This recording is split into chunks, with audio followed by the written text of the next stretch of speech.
What's going on, Boulder Crest family? It's your minister, Maurikas, here with another Bible recap video.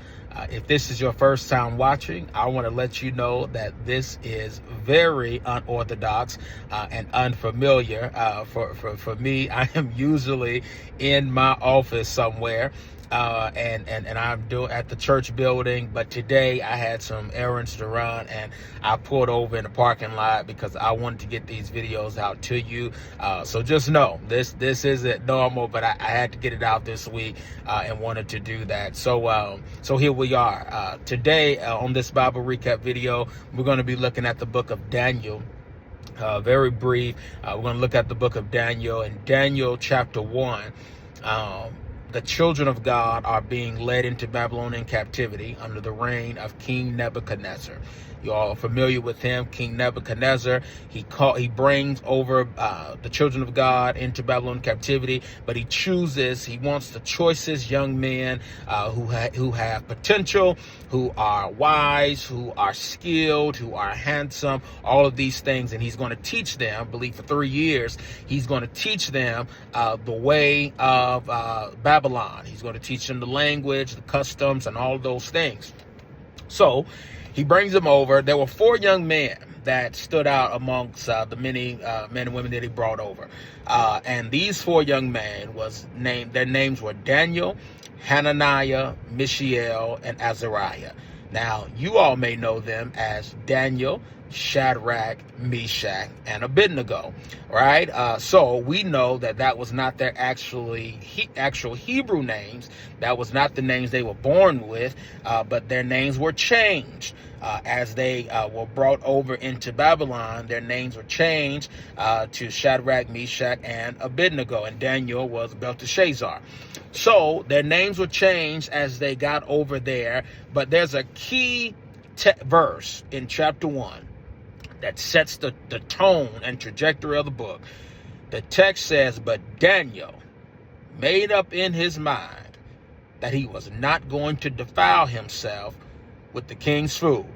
All right, so they were commissioned and commanded to eat the food of the king and turn themselves into to Babylonian disciples, really. And David made up in his mind that I'm not going to defile the Lord. I'm not going to do those things. I'm not going to live that way. And I find it commendable because in the midst of everything they were going through, David said, I'm going to stand up for God. I'm not going to succumb. I'm not going to come down to that level. I'm not going to defile God. It really reminded me of Joseph and his story with Potiphar's wife. He's like, look, I'm not sinning before. I cannot do this with you and sin before God. Right. So Daniel says here, I can't defile myself before the Lord. I'm not going to do that. He made up in his mind. And beloved, I'm telling you that there just may become a time, and it's sad to say, and we pray that God forbid it happens, but there could possibly come a time, even in this country, where we're going to have to stand up and stand out, where we're going to have to be bold enough and courageous enough like Daniel to say, I cannot defile myself in this way and before the Lord. I cannot do it. We have to make up our minds that we're going to stand up for God, stand up for Jesus. So here it is. Daniel, he says, look, I can't do it. So the servants of Nebuchadnezzar, they go back and tell him, and he says, then what are you going to do? And Daniel says, listen, just let us eat our water and vegetables. Listen, and we're going to be all right. We're going to be all right. We're not going to eat that food. We're not going to do those things. But if you just let us eat what God has given us, we're going to be all right. Do you know, y'all know what happened? If you read, you know that they were the Daniel, Hananiah, Mishael, Azariah, Shadrach, Meshach, and Abednego. Those guys were the healthiest, the strongest men. I'm telling you, they were the best men. They were the cream of the crop. Right, and they didn't eat none of the food that Nebuchadnezzar and his team and all those that were with him that they had commanded them to eat. They didn't eat none of it, and yet God made them the healthiest, strongest, most handsome men that were out there. So Nebuchadnezzar, he calls them on his team. He calls them up into leadership positions and roles in Babylon. So we see that in Daniel chapter 1. As we continue on in the book, we see all those that came over and things in Daniel chapter 2. We see the visions that Nebuchadnezzar has and needs interpretation. So as we go into chapter 3, we see that Nebuchadnezzar, he's going to kill all the men in chapter 2. He's going to kill all those men who are not able to interpret the dream, right? Because there's no magician, there's no wise man that's able to interpret his vision, his dream. So they finally call a man by the name of Daniel. Right? They call Daniel, and Daniel he goes back. He says, why has the king sent out this harsh decree? Why does he want to kill us? They said, well, nobody's able to interpret the vision of the dream. You know what I love about Daniel? Daniel says, okay, give me a minute. Let me go back to my brothers, my people, and we're going to pray to God that he'll help give me the knowledge to interpret Nebuchadnezzar's dream. Right? Daniel doesn't believe that the power is within him. He does not believe that he has the ability or the skill set or mindset, but he knows that if they're going to live through this, they're going to need God on their side. If they're going to live through this, they're going to need God to give him the knowledge, the understanding of what the vision means that Nebuchadnezzar had. So they go and they pray, and God gives Daniel the interpretation of the dream. Daniel goes and interprets the dream, and he gets lifted. And once he goes to Nebuchadnezzar and lets him know what's going to happen, Nebuchadnezzar raises him up again, puts him in even a higher position. So in Daniel chapter 3, y'all, here's where a transition is about to happen. Daniel chapter 3, Nebuchadnezzar has gotten beside himself. He built his golden image, and he wants everybody, and I mean everybody, to bow down to it at the sound of the musical instruments and all that good stuff.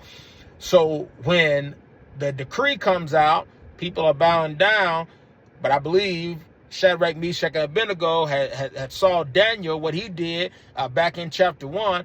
They saw what Daniel did, and they were courageous as well. They were bold as well. They stood up. So when it was time to bow down, Shadrach, Meshach, and Abednego said, we ain't bowing down, y'all.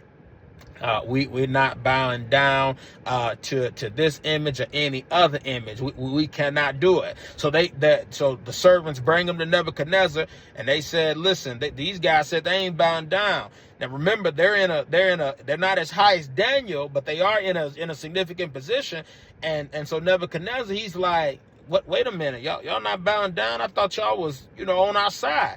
They like, no, we're not bowing down. He said, okay, bow down right now. As the music plays, bow down right now, and we won't put you in the fiery furnace. Those guys still didn't bow down. They said, we cannot bow down to this. Around verse 16 through 18, we cannot bow down, but we believe that God, you can throw us in the fire, but we believe God will deliver us. But here's what I love. But even if he doesn't, even if he don't, we still not bowing down to your golden image, y'all. I don't know about you, but I want to be a but if not Christian.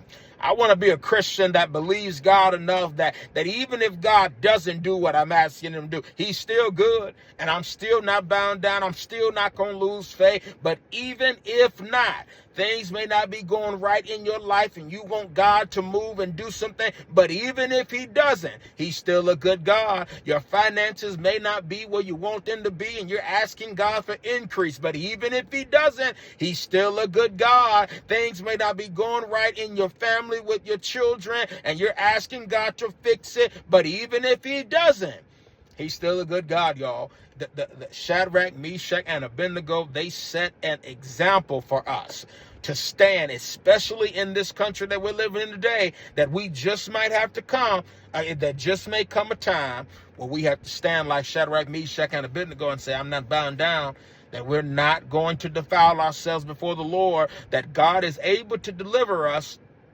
But even if he doesn't, we're still not bound down, and we're still going to trust in God. You all know the rest of the story. They're then thrown into the fire, and as they throw them into the fire, Nebuchadnezzar and his men, they see a fourth man in there, one that looks like the Son of God, right? And they see this fourth person, so they bring Shadrach, Meshach, and Abednego out, and they don't even have the smell of smoke on their heads.